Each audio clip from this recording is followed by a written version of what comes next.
entitled "It Had a Dog's Body, but with Human Hands and Feet." That's goddamn near Lee Cat.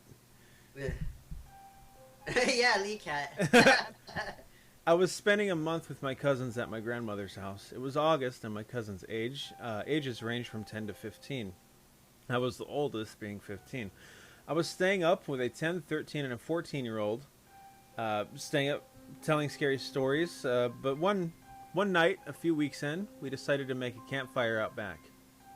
My grandmother's house was in a rural suburb, and the neighbors aren't too far when you're driving down the road to her house, but in the backyard, it's thick forest with man-made paths through it. Each house is on a hill, so that only part of the basement was actually underground.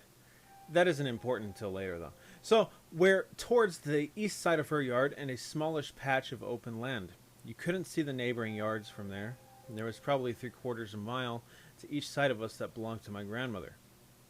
It was maybe... Wow, this is written out like a poem. Okay, so...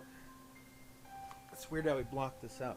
It was maybe 11 at night, and we were playing Truth or Dare after telling scary stories, and my 14-year-old cousin dared me and my 13-year-old cousin to go walk through the paths for 10 minutes or so. I said yes right away. I wasn't easily scared and rather level-headed, but my younger cousin was a bit more hesitant.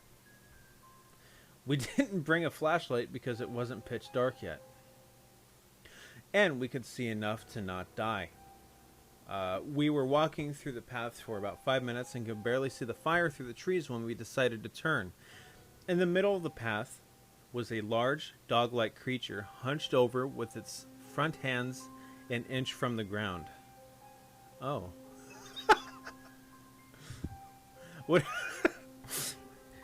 What I remember most was how its eyes were so fucking bright white, and it was a humanoid dog shaped with a human-like head, but a dog-like body, but human hands and feet. What? Wow. It looked right at us, and I know I was paralyzed with fear as it dashed away opposite. I don't think you got a Skinwalker problem. You got a burn the forest kind of problem.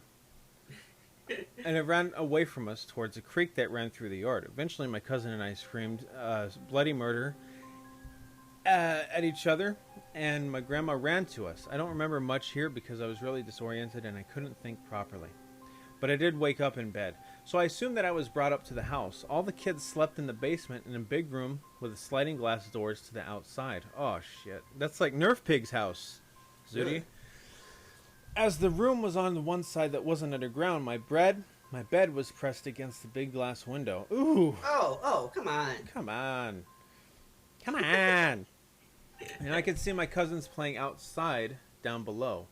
The house is in Michigan, so it gets slightly chilly even at the end of August. And there was a slight breeze, so I put on a jacket and ran outside to join them, skipping breakfast, not wanting to miss any of the fun. Ooh. When I got down, I could tell that they weren't playing, but rather running to get my grandma. Her dogs, both of them, were dead, ripped up. That night, we went to bed early. I woke up at maybe 2 in the morning because I felt something hit my head. My cousins were all sitting on the double bed opposite of me on the other side of the room. There was one bunk bed and 2 double beds. The double beds were for me and my 14-year-old cousin. They were being quiet and staring at me. The 13-year-old nodded his head towards the window, and I froze. They all looked afraid. I turned my head slightly and saw a really messed up looking face pressed up to the window. Oh. All right, Ash. Pressed up to the window with gaping eyes looking down at me.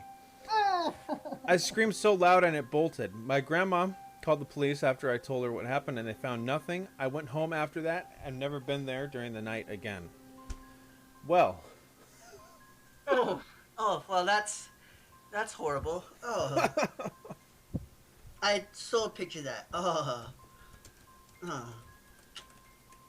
need to bite my sandwich. Ash needs to find his happy place.